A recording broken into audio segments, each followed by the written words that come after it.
ఆంధ్ర విశ్వవిద్యాలయం విద్యార్థిని సృజనకు అరుదైన అవకాశం లభించింది. లోక్భవన్లో ఎట్ హోమ్కు పాల్గొనడానికి ఆహ్వానం అందింది. ప్రస్తుతం మన సృజన ఉన్నారు. ఈ అవకాశం ఏ విధంగా లభించిందో అని అడిగి తెలుసుకుందాం. మీకు వనితా టీవీ తరపున ముందు శుభాకాంక్షలు. మీకు ఈ అవకాశం ఏ విధంగా వచ్చింది? నాకు ఎట్ హోమ్ రిసెప్షన్కి ఇన్విటేషన్ నా యూనివర్సిటీయే నాకు ప్రొవైడ్ చేసిందండి. యూనివర్సిటీ నాకున్న అచీవ్మెంట్స్ అన్ని రికగ్నైజ్ చేసి నామినేట్ చేయడం జరిగింది. అండ్ నేను నా ఈ ఎట్ హోమ్ ఇన్విటేషన్ మాత్రం నాకు యూనివర్సిటీ నుంచి వచ్చింది. ఎన్ఎస్ఎస్ఎల్ నుంచి కూడా నాకు సపోర్ట్ దొరికిందని మాత్రం నేను చెప్పగలను. మిమ్మల్ని ఏ ప్రాతిపదికన ఎట్ హోమ్కు నామినేట్ చేశారంటే పిలుపు వచ్చిందని మీరు అనుకుంటున్నారు? నేను ఇప్పటి వరకు నేషనల్ అండ్ ఇంటర్నేషనల్ ప్రోగ్రామ్స్ లో పార్టిసిపేట్ చేశానండి. సో అవన్నీ రికగ్నైజ్ చేసి దాని వలన నాకు ఎన్ఎస్ఎస్ వాళ్ళు మా యూనివర్సిటీ వాళ్ళు కూడా నాకు అచీవ్మెంట్స్ అన్ని కూడా కలెక్ట్ చేసుకుని నామినేట్ చేయడం జరిగింది. అండ్ ఆ అచీవ్మెంట్స్ వచ్చి నేను లాస్ట్ 1 ఇయర్ నుంచి 2025 నుంచి 2026 వరకు ఏంటి నేను అచీవ్ చేశానో అవన్నీ వాటితో అచీవ్ చేసిన ప్రోగ్రామ్స్ లైక్ అచీవ్మెంట్స్ ని నామినేట్ చేయడం వల్ల నేను షార్ట్ లిస్ట్ అయ్యాను. అండ్ నామినేషన్స్ అయితే I will start with 2025 Viksit Bharat young leaders dialogue లో నేను పార్టిసిపేట్ చేశాను. అదొక national event ministry of youth affairs and sports వాళ్ళు కండక్ట్ చేశారు. తర్వాత నేను Ashtalakshmi Darshan youth exchange programme లో కూడా టాప్ బెస్ట్ ప్రెజెంటర్ గా నేను రికగ్నిషన్ పొందాను. అండ్ అది కూడా నామినేషన్ లో నేను భాగంగా చేశాను. తర్వాత బడ్జెట్ క్వెస్ట్ 2026 లో కూడా నేషనల్ ఈవెంట్ కి నేను పార్టిసిపేట్ చేయడం జరిగింది. అండ్ అది కూడా నేను నామినేషన్ లో ఇన్వాల్వ్ చేశాను. అండ్ సర్వ్ బ్రిక్స్ 2026 లో కూడా నేను ఇండియాని రిప్రజెంట్ చేయడం జరిగింది డిజాస్టర్ మేనేజ్మెంట్ టాపిక్ లో. అండ్ అది కూడా నేను నామినేషన్ లో భాగం చేశాను.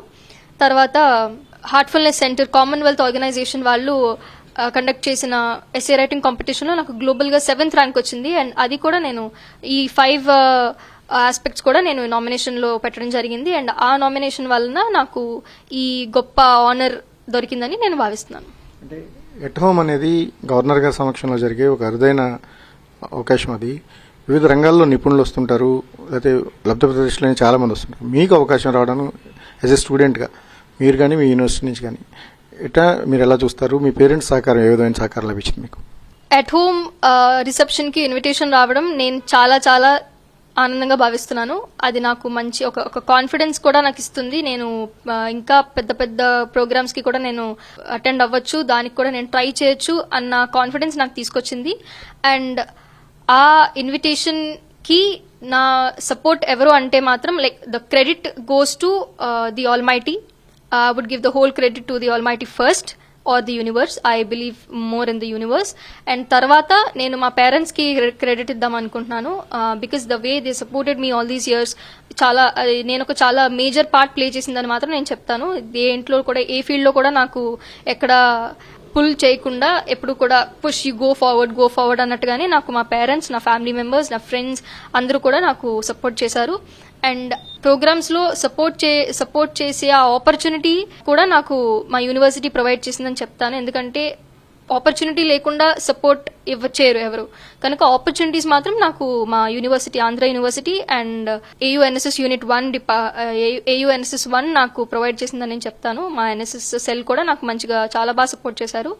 అండ్ ఇప్పటి వరకు ఉన్న అచీవ్మెంట్స్ చాలా వరకు లైక్ ఈ ఎట్ హోమ్ కార్యక్రమానికి నాకు ఇన్విటేషన్ ఇచ్చారు అంటే సోల్లీ ఎన్ఎస్ఎస్ అచీవ్మెంట్సే నేను దాంట్లో నామినేట్ చేయడం జరిగింది. బికాజ్ ఈ 1 ఇయర్ లో నేను ఎన్ఎస్ఎస్ నుంచి చాలా అచీవ్ చేశాను. అండ్ డెఫినెట్లీ ఎన్ఎస్ఎస్ సపోర్ట్ లేకుండా నేను ఎట్ హోమ్ ఇన్విటేషన్ రాదు అని మాత్రం నేను చెప్పలేను. ఎన్ఎస్ఎస్ నుంచి ఒక విధంగా వాలంటరీ ఆర్గనైజేషన్ నుంచి అవకాశాలు పొందాలి, అవకాశాలను వెతుక్కోవచ్చు అనే విషయాన్ని మీరు నిరూపిస్తున్నారు. ఇప్పటివరకు ఎన్ఎస్ఎస్ నుంచి మీరు ఎటువంటి క్యాంపెయిన్స్కి వెళ్ళారు, ఎటువంటి క్యాంప్స్ చేశారు, అక్కడ మీకు వచ్చిన గౌరవం ఏంటి? ఫస్ట్లీ నేను ఆంధ్ర యూనివర్సిటీలో జాయిన్ అయ్యాక ఎన్ఎస్ఎస్ లో జాయిన్ అవ్వండి, ఇట్స్ అ గ్రేట్ ఆపర్చునిటీ అని నాకు మా సీనియర్స్ చెప్పారు. ఫస్ట్ ఆఫ్ ఆల్ నాకు ఎన్ఎస్ఎస్ అంటే ఏంటో అంతగా తెలియదు, బట్ డెఫినెట్లీ సీనియర్స్ చెప్పారు కదా, it was a nice opportunity. Cultural గా ఎక్కువ యాక్టివ్ గా ఉన్న వాళ్ళకి ఎన్ఎస్ఎస్ చాలా బాగుంటుంది. మీరు ఎక్కువగా అందరితో నెట్వర్క్ పెంచుకోవచ్చు, అలాంటి వాటికి ఎన్ఎస్ఎస్ చాలా బాగా ఉపయోగపడుతుంది అని చెప్పడం నాకు చాలా it picked interest in me. So usually cultural field లో నేను చాలా యాక్టివ్ గా పార్టిసిపేట్ చేస్తానని భావిస్తాను. I can sing, I can dance. So cultural గా ఆపర్చునిటీస్ ఉన్నప్పుడు ఎందుకు వదులుకోవాలి అని నేను ఎన్ఎస్ఎస్ లో పార్టిసిపేట్ చేయడం జాయిన్ అవ్వడం జరిగింది. అండ్ దెన్ అక్కడ నుంచి ప్లాంటేషన్ అవేర్నెస్ ప్రోగ్రామ్స్ అని చెప్పి, తర్వాత హెల్త్ అవేర్నెస్ ప్రోగ్రామ్స్ అని చెప్పి, తర్వాత సాయిల్ కన్జర్వేషన్ అవేర్నెస్, అలా చిన్న చిన్న క్యాంపెయిన్స్, అలా బిగినర్ లెవెల్ వాలంటీరింగ్ క్యాంపెయిన్స్ లో నేను పార్టిసిపేట్ చేసేదాన్ని. అండ్ అలాగా నెట్వర్క్ పెంచుకోవడం, అలా మా ఫ్యాకల్టీతో మాట్లాడడం, సర్స్ అండ్ మ్యామ్స్ తో మాట్లాడడం, సీనియర్స్ తో మాట్లాడడం, వీళ్ళందరితో మాట్లాడడం వల్ల నాకు ఎన్ఎస్ఎస్ లో నేషనల్ క్యాంప్స్ కూడా ఉంటాయి. యాక్టివ్ గా పార్టిసిపేట్ చేస్తే క్యాంప్స్ కి వెళ్ళొచ్చు, మనం వేరే యూనివర్సిటీకి వెళ్ళొచ్చు, వాళ్ళతో ఇంటరాక్ట్ అవ్వచ్చు. అంటే వేరే వేరే స్టేట్స్ నుంచి కూడా వచ్చిన స్టూడెంట్స్ తో మనం ఇంటరాక్ట్ అవ్వచ్చు. We can gain good opportunities and friends ని చేసుకోవచ్చు. డెఫినెట్లీ మన సర్కిల్లో ఉన్న ఫ్రెండ్స్ ని కాకుండా వేరే స్టేట్ లో ఉన్న ఫ్రెండ్స్ తో మాట్లాడితే మనకి చాలా కొత్త విషయాలు తెలుస్తాయి. ఇప్పుడు మనకంటే మన తర్వాత వచ్చిన జనరేషన్ తో మాట్లాడితే వాళ్ళ స్పీడ్ ఒకలాగా ఉంటుంది, మనకంటే ఓల్డ్ జనరేషన్ తో మాట్లాడితే వాళ్ళ స్పీడ్ ఒకలాగా ఉంటుంది, వాళ్ళ రేంజ్ ఆఫ్ నాలెడ్జ్ ఒకలా ఉంటుంది. సో వేరే స్టేట్స్ కి వెళ్ళొచ్చు, వేరే స్టేట్స్ వాళ్ళతో మాట్లాడొచ్చు, అండ్ కొత్త కొత్త ఫ్రెండ్స్ ని చేసుకోవచ్చు out of my comfort zone అని అనగానే నాకు అది it also picked interest in me. అలా నాకు పెద్ద పెద్ద క్యాంప్స్ కి ఆపర్చునిటీ వచ్చిందని మాత్రం నేను చెప్తాను. బ్రిక్స్ లాంటి ఒక ప్రతిష్టాత్మకమైన వేదిక మీద మీరు రిప్రజెంట్ చేసే ఛాన్స్ రావడం, దానికి ఫాలోఅప్గా ఇప్పుడు ఎట్ హోమ్కి వెళ్ళడం, ఇన్నింటిని చూసినప్పుడు మీకు ఏమనిపిస్తుంది? అసలు బ్రిక్స్ ఛాన్స్ ఏ విధంగా వచ్చింది మీకు? బ్రిక్స్ ఛాన్స్ కూడా నాకు ఎన్ఎస్ఎస్ సెల్ వాళ్ళే ప్రొవైడ్ చేశారు, మా యూనివర్సిటీ ఎన్ఎస్ఎస్ సెల్ వాళ్ళు ప్రొవైడ్ చేశారు. బ్రిక్స్ అనేది ద ఫస్ట్ స్టేజ్ ఏంటంటే ఇండియాలో టాప్ 15 వాలంటీర్స్ ని షార్ట్ లిస్ట్ చేశారు. అండ్ అనుకోకుండా మాకు జనరల్ ఒఫీషియల్ ఇన్ఫర్మేషన్ ఇవ్వకుండా they gave me a link. BRICS వాళ్ళు నాకు నేను నామినేట్ చేస్తామని చెప్పారు.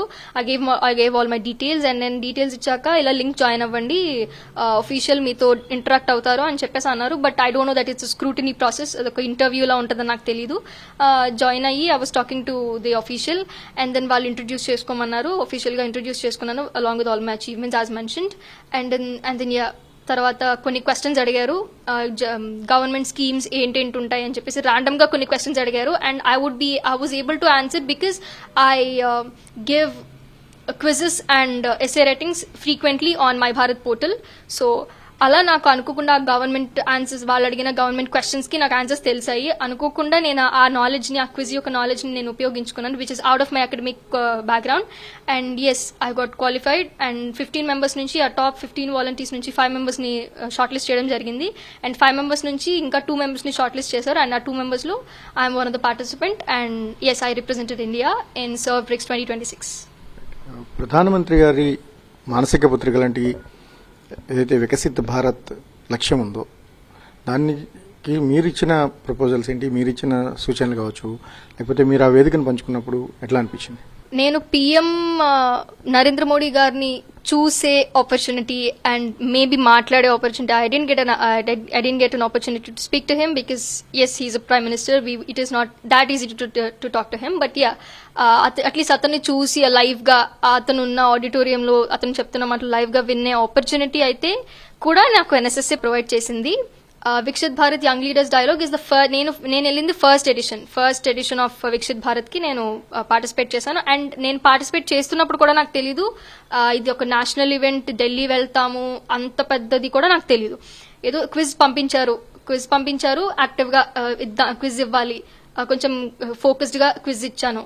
And I was selected. Next round SA rating కి మీరు సెలెక్ట్ అయ్యారు అని చెప్పేసి అన్నారు. మళ్ళీ నాకు మెయిల్ వచ్చింది. దాంట్లో కూడా నేను ఎస్ఏ రేటింగ్ కూడా కొంచెం చాలా ఫోకస్డ్ గా, కాన్సన్ట్రేటెడ్ గా రాశాను ఎస్ఏ రేటింగ్. అది కూడా సక్సెస్ అయిపోయింది. అది కూడా షార్ట్ లిస్ట్ అయ్యి నేను నెక్స్ట్ 3rd లెవెల్లో ప్రెజెంటేషన్స్ అనమాట, పిచ్ డెస్క్ స్టేజ్ ఉంది.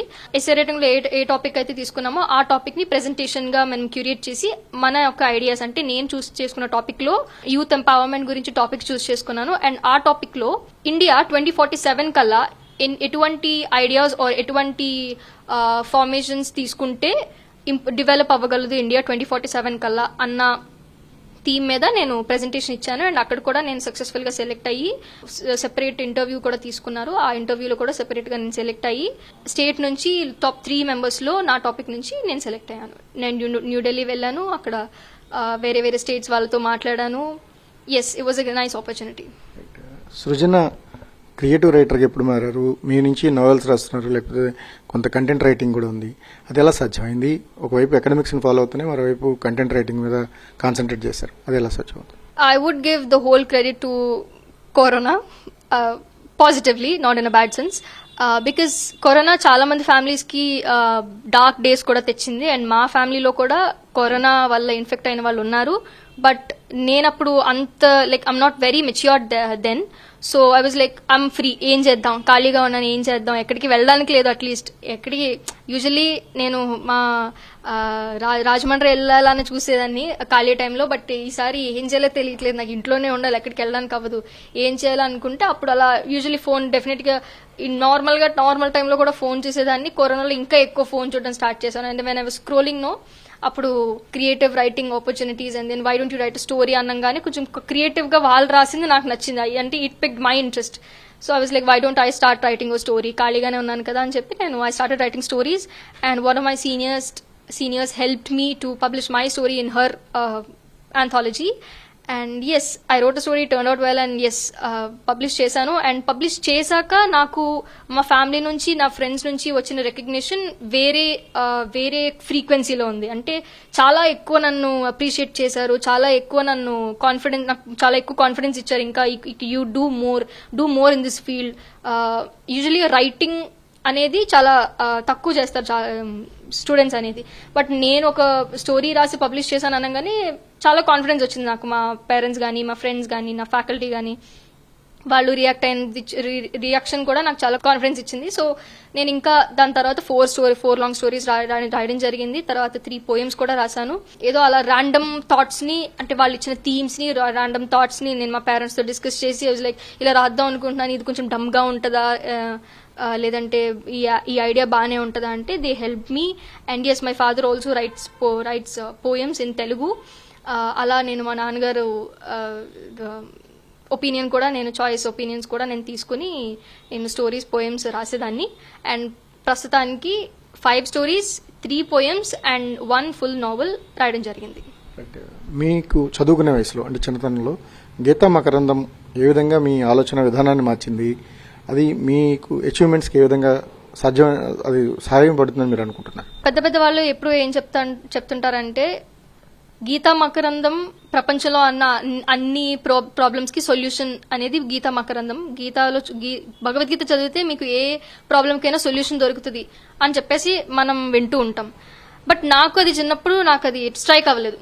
యూజువలీ చిన్నప్పుడు పెద్ద పెద్ద పదాలు, పెద్ద పెద్ద ఫిలాసఫీ టైప్ టాపిక్స్ యూజువల్లీ ఎవరికి అంత తొందరగా డైజెస్ట్ అవ్వవు. సో చిన్నప్పుడు నేను 6th క్లాస్లో ఉన్నప్పుడు మా స్కూల్, నేను శ్రీకృష్ణ విద్యా మందిర్లో 6th నుంచి 10th స్టాండర్డ్ వరకు చదువుకున్నాను.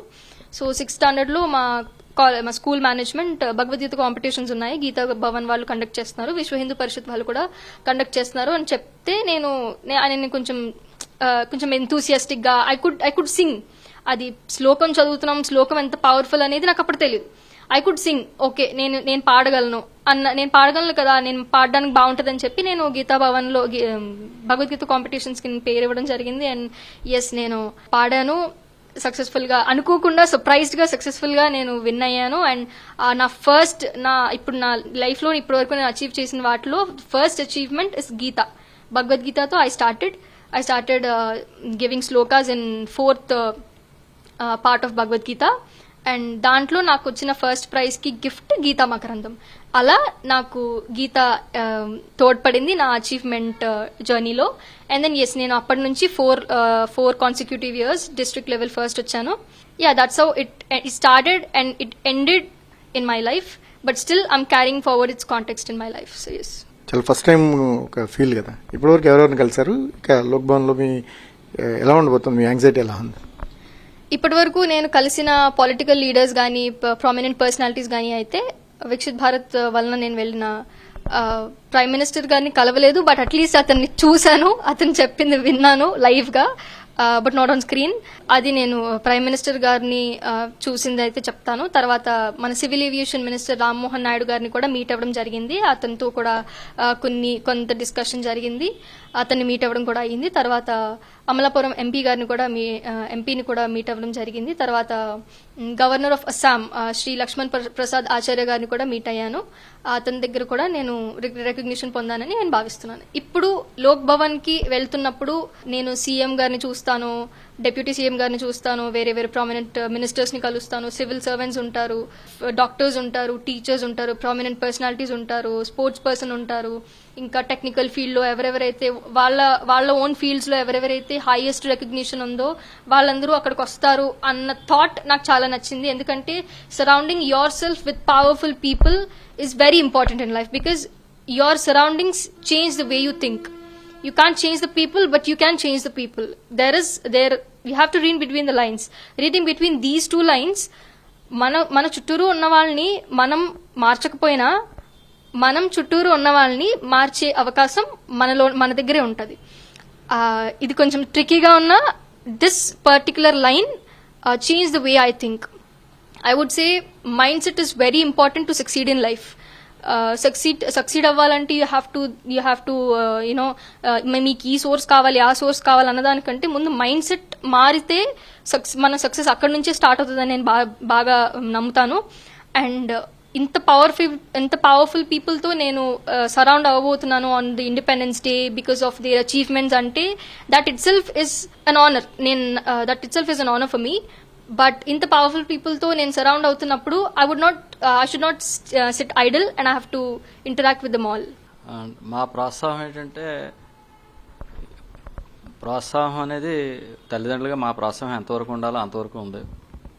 అయితే మా ప్రోత్సాహం కన్నా అమ్మాయి యొక్క కష్టం, అమ్మాయి యొక్క ప్రతిభ ఎక్కువ ఉందని మేము చెప్పచ్చు. ఈ అమ్మాయి యొక్క ప్రతిభలో అమ్మాయికి ఆంధ్ర యూనివర్సిటీ వాళ్ళు, ఎన్ఎస్ఎస్ వాళ్ళు చేసినటువంటి ప్రోత్సాహంలో ఎక్కువ ఉందని మనం చెప్పుకోవచ్చు. అయితే వీటన్నిటితో పాటు అమ్మాయికి సరస్వతి కటాక్షం ఎక్కువ ఉందని నేను భావిస్తున్నాను. అందువల్ల మా అమ్మాయి కూడా ఇలాంటి అంటే ఫస్ట్ ఫ్రమ్ చైల్డ్హుడ్ నుంచి కూడా ఒక సంగీత పరంగా కానీ, అంటే పాటల పరంగా కానీ, డ్యాన్స్ పరంగా కానీ, ఇలా లిటరసీ పరంగా కానీ, ఇలాగే గీత మకరందం భగవద్గీత చెప్పడంలో కానీ, ఇవన్నీ అన్నిట్లో అలా తీసుకుంటూ రావడంలో అంటే ఉపాధ్యాయులు, నెక్స్ట్ ఇలా మన ప్రొఫెసర్లు వీళ్ళందరి యొక్క ప్రోత్సాహంతో పాటు సరస్వతి కటాక్షం ఎక్కువ ఉంది కాబట్టి ఇంతవరకు మా అమ్మాయి ముందుకు వచ్చిందని చెప్పేసి నేను బాగా విశ్వసిస్తున్నాను. తల్లిదండ్రులు నేర్పించిన విలువలతో కూడిన జీవన విధానం, ఎన్ఎస్ఎస్ ఇచ్చిన అవకాశాలు, యూనివర్సిటీ వేసిన బలమైన పునాదుల మీద తను ఇప్పుడు ఈ స్థాయికి రాగలిగాను. లోక్భవన్కు వెళ్తున్నాను. ఇప్పటికే దేశంలో ఉన్న అనేక కాంపిటీషన్స్ కావచ్చు, బ్రిక్స్ లాంటి ప్రతిష్టాత్మకమైన సదస్సులో కూడా పాల్గొనే అవకాశం వచ్చింది. త్వరలోనే ప్రధానమంత్రిని కూడా కలవాలన్న తన ఆశ తీరుతుందని కూడా ఆమె బలంగా చెప్తున్నారు. ఓవరాల్గా సృజన తను ఏదైతే ఇప్పటివరకు అచీవ్ అయిన దాంట్లో ఈ లోక్ భవన్కు వెళ్ళడం అనేది ఒక యాంగ్జైటీ మూమెంట్గా తను చెప్తున్నారు. కెమెరామెన్ ప్రసాద్తో మెంతా టీవీ కోసం రవిచంద్ర, విశాఖపట్నం నుంచి.